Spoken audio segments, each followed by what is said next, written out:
Bueno, ¿qué tal? ¿Cómo están? ¿Cómo les va? Hoy estamos en un programa especial, un programa cóctel, un programa gourmet. Nos visita un bon vivant, podríamos decir, de la música. Sergio Pángaro. Sergio, querido, gracias por esa presentación. Gracias por venir, gracias por estar acá. La invitación es un honor. Les cuento que parte de la nota, parte de lo que íbamos a hablar, parte de lo que ustedes tendrían que escuchar sucedió anteriormente. La prueba de sonido y la charla que estuvimos teniendo con Sergio, eso se tendría que haber grabado para el programa, pero bueno, ahora vamos a hacer como un acting del programa, de todo lo que tiene que suceder. Sergio, bueno, nada, yo te contaba que te conocí allá por los años, ¿qué eran? Principios de los 90, creo, no sé, estoy medio perdido en el tiempo. Finales de los 90. Finales de 90 en La Ideal. Sí. Donde estaban presentando, donde estaban tocando Baccarat por el mundo. Claro, estábamos presentando, es verdad, qué buena memoria, porque pasaron unos 30 años. Fácil. Y sí, en ese momento era como un experimento que era un milagro que se pudiera poner, remontándonos en esa época, un experimento cuasi gracioso, porque nos inspiramos, te acordarás, en estas películas que hoy hablábamos, James Bond, El Cóctel, y todo era muy, muy criollo. En un momento que era a punto de estallar todo en la recesión del 2001, faltaba poquito, pero ya se notaba que todo estaba muy inestable, y nosotros jugando a la posguerra. A la posguerra.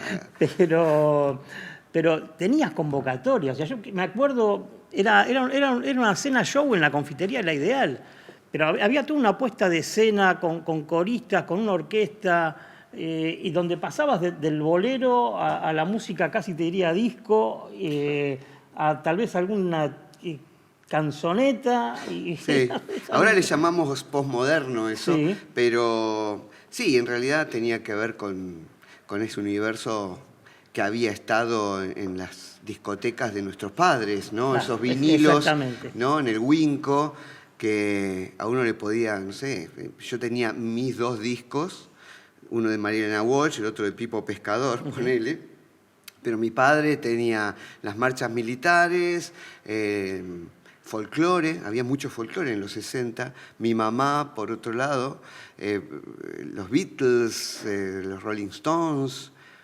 Bueno, pero porque entonces, también... claro, de eso se nutrió todo lo que después, un poco para cerrar esto, como la música, más que la música que nos gustaba a mi generación, nuestro proyecto era tratar de unir una idiosincrasia a las apuradas que había, de alguna manera reuniría el gusto argentino si es que lo hubiera.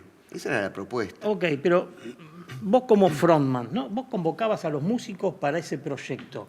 ¿Eran músicos que vos ya conocías o eran músicos que vos los ibas convocando y les tenías que explicar todo esto para decirle, muchachos, y va a haber una puesta en escena de ropa, de un discurso hacia el público? Lo más difícil era justamente... Era una historia el show, era toda una historia. Sí, era más difícil ponerles un moño a los chicos.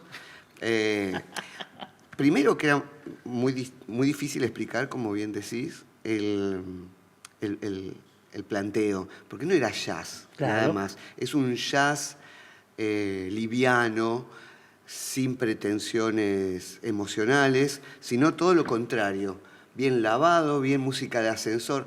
Ahora parece fácil, ¿no? Porque uno lo tiene a mano en internet, pones lounge, pones música easy listening. En ese momento tenía que robarme los discos de Tower Records. Yo creo que fui uno de los culpables de que cerrara Tower Records, porque... Ya prescribió igual, estamos más o menos... No sé, pero yo creo que Tower debería sentirse contento de haber fundado de alguna manera una cultura en ese momento, la cultura lounge, gracias a que no había otra manera de encontrarlos que no fuera en estos discos de exótica, hoy hablábamos, que era Martin Denny, Les Baxter, la música hawaiana, la música, incluso la música salsa. A nosotros nos llegaba Celia Cruz, Sí. pero bueno, la Sonora Matancera, Benny Moré, Lecuona Boys, había un montón de música que en esa época, previo a Internet, no había forma de conseguir, a no ser por casualidad, o investigando mucho en estas casas muy especializadas. El tema es que, además de encontrar esa música que era muy específica del cocktail music, era decirles, chicos, no pongan muchas alteraciones. O sea, tenía que convivir con el beat, es decir, la música de los 60, 70, y además, bueno, vestirse de blanco, con los moños. Así que, bueno, repartíamos un poco los ensayos en ver películas como Gilda, como James Bond.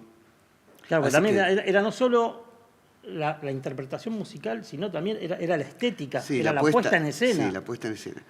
Eso se ensayaba también, se armaba, digamos. Sí, más que ensayar, de alguna manera nos poníamos en papel y bueno, y nos dábamos permisos para charlar de los temas que se nos ocurren en ese momento, que podían llegar a ser el arte, podía llegar a ser el psicoanálisis. Y lo que siempre tuvimos suerte con Baccarat, que convocábamos un público de conocedores. Es decir, nosotros planteábamos un tema que podía ser la literatura del siglo XIX, pero en la platea había gente que sabía profesores de literatura, había psicólogos. Entonces, cuando hablábamos del complejo de Edipo, y a propósito muchas veces, a veces sin querer, la mayoría de las veces, decíamos algo erróneo, veíamos que alguien se inquietaba en la platea. ¿Hay alguien que tiene algo para decir al respecto? Sí, no es lo contrario de Electra. Entonces, bueno, Claro, era un show con tribuna participativa. Sí. A partir de eso, de que veíamos que el público era de mucha calidad, es decir, el público, las personas que más tienen para decir son las que menos tienen ganas de decir. Es como una regla inversa, ¿no? Y el que más tiene ganas de decir es el que menos debería hablar. Pero ahora, siente que es su momento, siente que es lo que ahora. sea. Nosotros lo que pudimos encontrar es un dispositivo que era escribir, repartíamos en las mesas, no sé si llegaste a ver eso. No me acuerdo. Repartíamos como una planilla chiquita, cuando podíamos una lapicera, y si no, también proponíamos que entre el público se hicieran amigos y se pasaran lapiceras en un momento donde no estaban los celulares, siempre alguien tenía la posibilidad de tener una lapicera. Sí.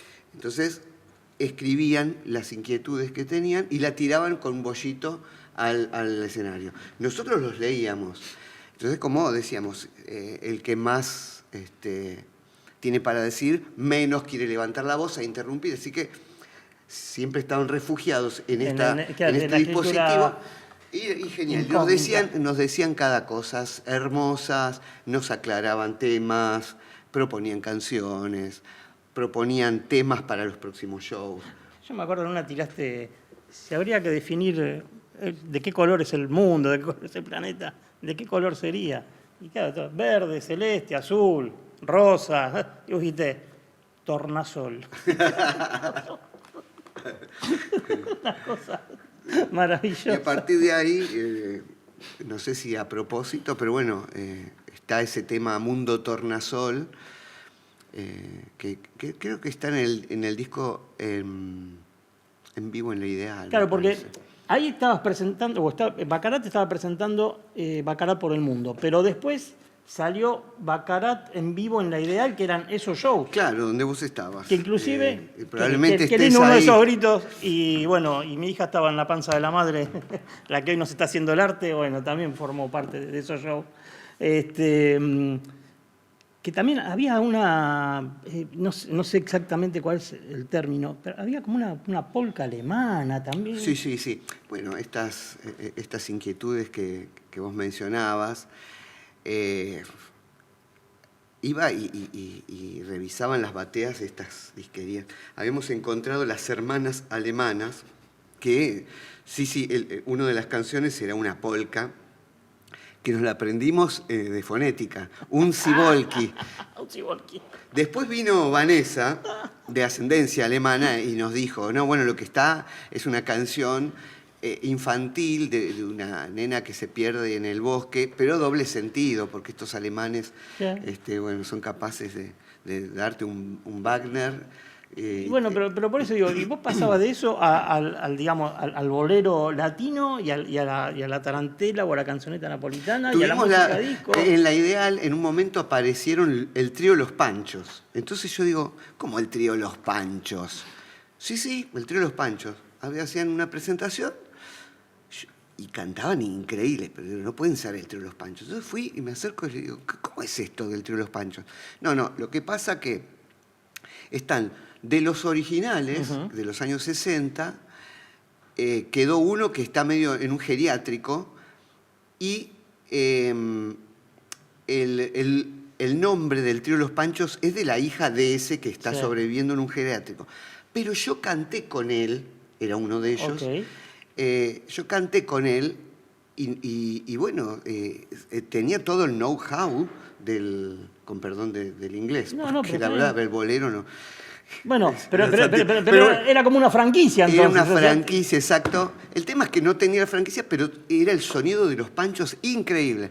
Así que le dije, chicos, por favor, participen del show. Así que en el momento, porque estaban de gira, dando vuelta, en un momento, y está en el disco, en La Ideal, aparece una versión de Cuando vuelva a tu lado. Y la voz esta voz lírica, bien mexicana, y el tipo que toca el requinto. No, fue un momento espectacular. Era como, yo en ese momento estaba fascinado con Dean Martin, Tony Bennett, y entonces yo me imaginaba que era Bing Crosby con el trío Los Panchos. Que a vos estabas en Hollywood, estabas en... Sí, tal cual. Una cosa, busquen en las plataformas que Baccarat en La Ideal en vivo está, y no sé, ¿Baccarat por el mundo está también? Mira, me parece que en YouTube puede encontrarse, pero el tema es hay un conflicto, no es que hay un conflicto, no hay relación directamente no hay relación con Sony, que es quien tiene la licencia. Claro, entonces yo cuando me preguntan así, digo, voy a hablar con Sony, porque ¿qué problema va a tener? Te atiende un operador, la atención el formulario, el Google Form y vemos. Yo como lo tengo el disco, y cada tanto que lo quiero escuchar lo pongo desde la compu, pero bueno, es recomendable ese disco, la verdad que es altamente recomendable. Más allá de si la música te gusta o no, el experimento es atendible. Mirá, una de las cosas que extra musicales que me impulsó a hacerlo de esa manera el disco, es que nosotros estábamos trabajando con un dispositivo que no tenía muchos años, que es el sampler. Ajá. El sampler es como un escáner, pero de audio, ¿no? Ahora que podés grabar todo y ponés en una compu el tema entero, en ese momento el sampler era la posibilidad de usar un fragmento de la vida real, audio de la vida real, pero sobre todo a lo que nosotros, lo que habíamos encontrado, eran fragmentos de música ya existente. Eso ahora parece como insólito que fuera de interés. Hasta ese momento solo se podía hacer música cuando la tocabas. Bueno, nosotros contábamos con 30 segundos de muestreo, le llamábamos, que era como usar un pedazo de orquesta y encima podíamos cantar, pero había que encontrar un momento de música instrumental donde no hubiera una voz, o si había una voz, usarla de fondo o de contra... Bueno, había toda una... Pero aparte tenías que tener la sincronicidad para dispararlo en vivo en el momento que tenía que suceder, porque lo disparabas en otro momento. Bueno, el tema es que nosotros usábamos fragmentos de música de los años 60, 70, y había también música de los 60, 70 de edición nacional. Cuando hacemos la producción con Sony nos propone un productor que es Emilio Valle. Emilio Valle era el arreglador, compositor y arreglador y bajista de Sandro, de Sergio Denis, hasta de Piazzolla. En un momento él tuvo que elegir, ¿me voy con Piazzolla o me voy con Sandro? Se fue con Sandro a México. Bueno, ese es el que, años después, nos produce ese disco. ¿Y a quién trae él como músicos? A Skorowski, a el Bebe Ferreira, a el violinista de la Camerata Bariloche, y también había sido violinista de Piazzolla, Suárez Paz. Bueno, el asunto es que tocaban con el sampler y ellos mismos tocaban encima de ellos mismos. Es una locura. Claro, tenías una... Fue una locura ese rulo. Porque tenías una orquesta, pero a la vez tenías los la música, samplers. lo que iba a ser el futuro. Sí, ¿no? sí. Después, o sea, y lo tenías todo ahí. Poníamos otras cosas que sampleábamos, eran los bombos de las cajas de ritmos de Kraftwerk. Entonces, era todo, era como especie de Aleph. Es decir, todo junto, mezclado ahí, sin preocupación sobre todo. Claro. No te voy como sin preocupación, previo al humor. Porque uno decía, ay, qué irónicos que son. Era previo a la ironía. Era el desprejuicio total, la posibilidad de hacer todo, con el aval de una multinacional. En ese momento era, si lo autoriza esto, nadie puede reprocharlo y nadie le va a encontrar ningún problema. Tenés pista libre para experimentar, para crear. Y la verdad que estuvo bien porque después cuando la gente lo podía apreciar por sí mismo, porque era muy difícil en el underground, cuando uno aparece cuando aparece con ideas tan exóticas, tan fuera de la norma, sobre todo tecnológicas, claro, se escuchaba, el sampler se escuchaba la fritura del disco. Entonces el sonista me decía, esto suena mal. No, déjalo ahí con la fritura. No querían canciones que hasta que no las editó Sony, en la radio decía, no, suena mal.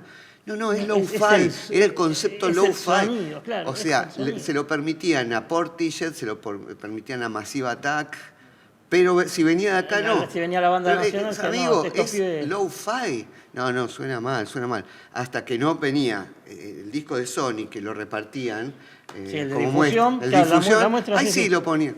Entonces, bueno, no es que me estoy quejando, estoy hablando de nuestra naturaleza. Pará, porque nosotros acá, más allá que la gente que ve el programa son músicos de nuestra generación, pibes más jóvenes, chicos que van a recitales, chicos que hoy van a recitales y escuchan las bandas de los años 80, 90. Entonces, todo esto es conocimiento, ¿entendés? Todo esto que estás contando no es ni queja, ni reclamo, No, es como es la naturaleza. Chicos, todo esto sucedió. O sea, como cuando yo contaba, cuando las fechas se difundían a través del flyer. Sí, con el volantito en la mano. Sí.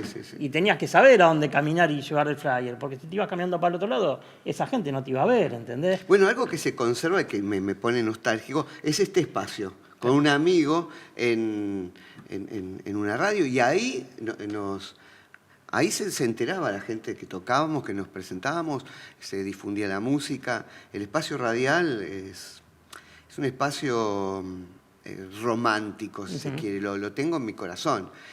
Bueno, yo me acuerdo, yo escuchaba a la noche, a Tom Lupo, que tenía, creo que era el Submarino Amarillo. Que ahí empezó a sonar Los Redondos, Sumo, ¿entendés? Y bueno, y ahí más o menos te ibas enterando, o si salía a hacer 2 IPs, viste la revista, que te ibas enterando ahí en la radio a la noche, y porque ni siquiera estaba el CD Clarín, el CD Clarín vino después. Sí. Bueno, y en toda esta historia, después, con el paso del tiempo, ¿aprendiste a hacer un hit? Mirá, todo se quedó en ensayos. La verdad que la teoría nos ganó a la práctica, porque tenías casi todo, pero te faltaba la frase, ¿no? la frase. En realidad nos divertía mucho hacer el exégesis del hit. ¿Qué es un hit? ¿Cuál es el misterio? ¿Está en el formato de la canción? ¿Está en algo más? ¿Está en la relación con el público? Yo puedo decir a esta altura que a nuestra manera Lluvia Dorada funcionó como un hit. Funcionó como un hit porque es muy gracioso. A veces voy a tocar qué sé yo, un cumpleaños de 50, puede ser un casamiento, y obviamente los que nos contratan quieren que cantemos esas canciones. Vos hoy decías el pastel de cereza. Así que, de alguna manera, en nuestra realidad es un hit. Y poniendo las paradojas, ¿no? Los Beatles quizás no hay una banda que encarne el éxito absoluto al que aspiramos todos los que de mi generación nos dedicamos a la música. Y el otro día veía una encuesta en España, en Madrid, chicos de 20 años decían, ¿lo conoces a este? Y le mostraban a McCartney, en la época de los Beatles. No sé quién será. Y les decían las canciones, no las conocían. Alguien puede conocer Lluvia Dorada y también alguien puede no conocer Yesterday. Entonces, es como que en esta irrealidad... Según donde haces el muestreo, ¿viste? Esta investigación sobre cómo hacer un hit puede vivir en una realidad paralela, ¿no? Genial. Bueno, Sergio, mira, nosotros ya veníamos hablando antes de empezar con el programa y me quedaron un montón de cosas por hablar con vos, pero contame puntualmente hoy, ahora, ¿en qué estás? ¿Qué es lo próximo que viene para Sergio Pángaro? No, justo esta invitación cae cuando estamos haciendo una especie de fiesta de mi cumpleaños, que es el 21 de marzo, y el 20 nos vamos a presentar en La Plata, una ciudad que me formó de alguna manera culturalmente. Ahí estudié, hice el secundario y transité un poco de teatro. Y va a ser como una especie de, no te digo resumen, pero sí, un juego libre de la música que me gusta interpretar y de los distintos proyectos, que puede ser el electrónico de San Martín. Sí, que no podemos hablar nada. San Martín Vampire, también otro proyecto de Sergio para que lo busquen, para que googleen. San Martín Vampire, sí. Que ahora, bueno, estamos presentando el tercer disco. Con Baccarat venimos presentando todos los años, es el show de Navidad, pero supongo que este año también reuniremos las nuevas canciones. Bueno, bossa nova, boleros. Bueno, y te digo, a ver, los mejores artistas están acá. Las mejores notas se realizan acá y los mejores shows en vivo se hacen acá en el Submarino Amarillo. Así que Sergio Pángaro con todos ustedes. Sergio, querido, te queremos escuchar. Voy a agarrar la viola. Gracias por venir. Hablando del trío Los Panchos, evoco esta vereda tropical pensando en la voz de Terciopelo de Eddie Gourmet.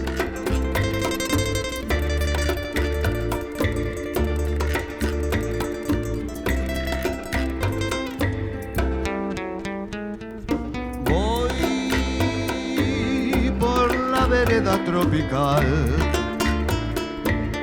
la noche plena de quietud, su perfume de humedad.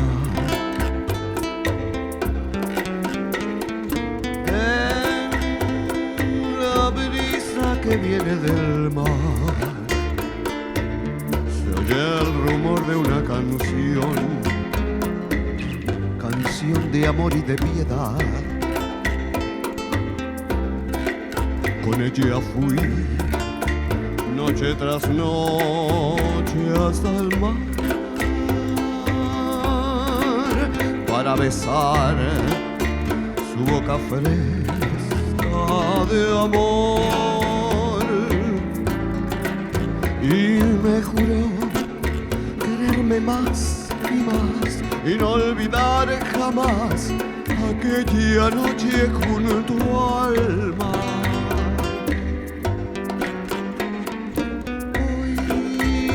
Hoy solo me queda recordar, mis ojos mueren de llorar y el alma muere de esperar.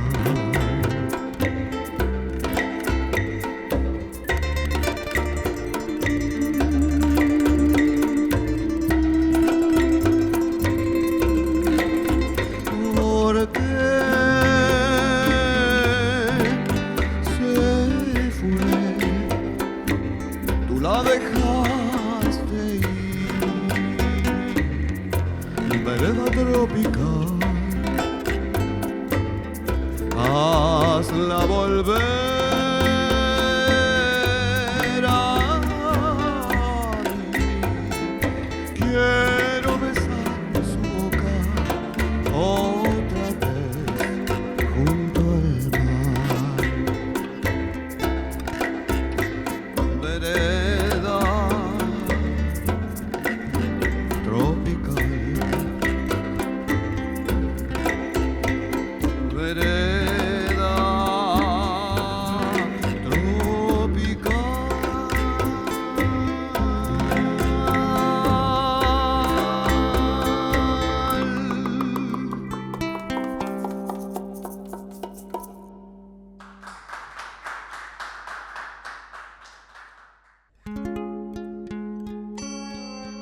mundo a veces nos deja con incógnitas. No, stanotte amore non ho più pensato a te. Aperto gli occhi per guardare intorno a me. E intorno a me girava il mondo come sempre. Gira il mondo, gira nello spazio senza fine, con gli amori appena nati, con gli amori già finiti, con la gioia e col dolore della gente come me. Oh mondo, soltanto adesso io ti guardo, nel tuo silenzio io mi perdo. E sono niente accanto a te.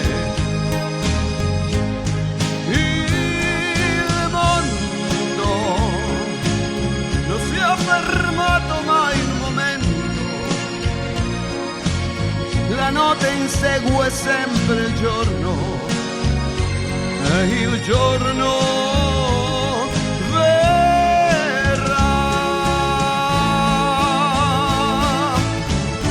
el mundo no se detuvo ni un instante. El día se va con la noche lo sigue, lo oculta, pero el día vendrá. Y el mundo no se ha fermato mai in un momento, la notte insegue sempre il giorno, e il giorno verrà.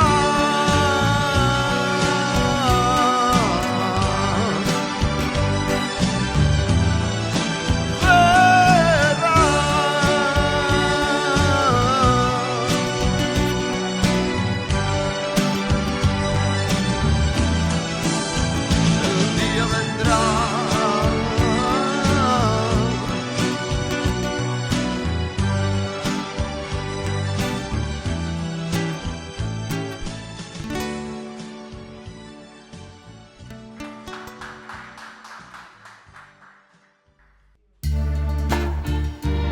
No puede faltar el gitano.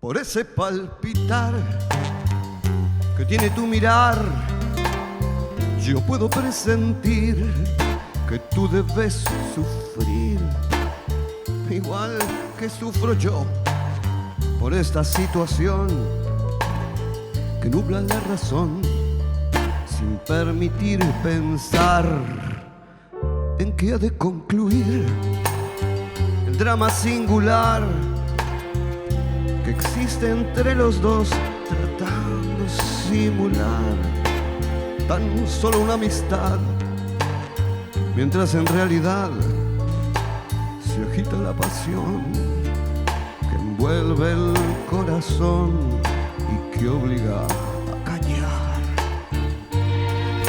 Yo te amo.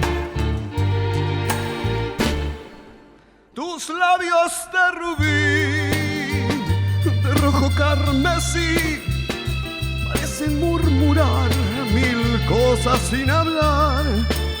Y yo que estoy aquí, sentado frente a ti, me siento desangrar sin poder conversar, tratando de decir, tal vez sea mejor me marche yo de aquí para no vernos más. Total, ¿qué más me da? Ya sé que sufriré, pero al final tendré tranquilo el corazón y al fin podré gritar: yo te amo, yo te amo, por sobre todas las cosas de este mundo.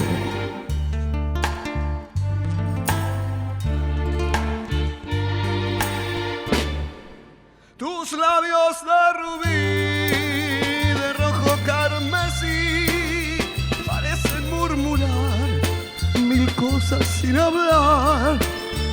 Yo que estoy aquí, sentado frente a ti, me siento desangrar sin poder conversar, tratando de decir, tal vez me marche mejor de aquí para no verlos más. Total, ¿qué más me da? Ya sé que sufriré, pero al final tendré tranquilo el corazón y al fin podré gritar: yo te amo, yo te amo, yo te amo.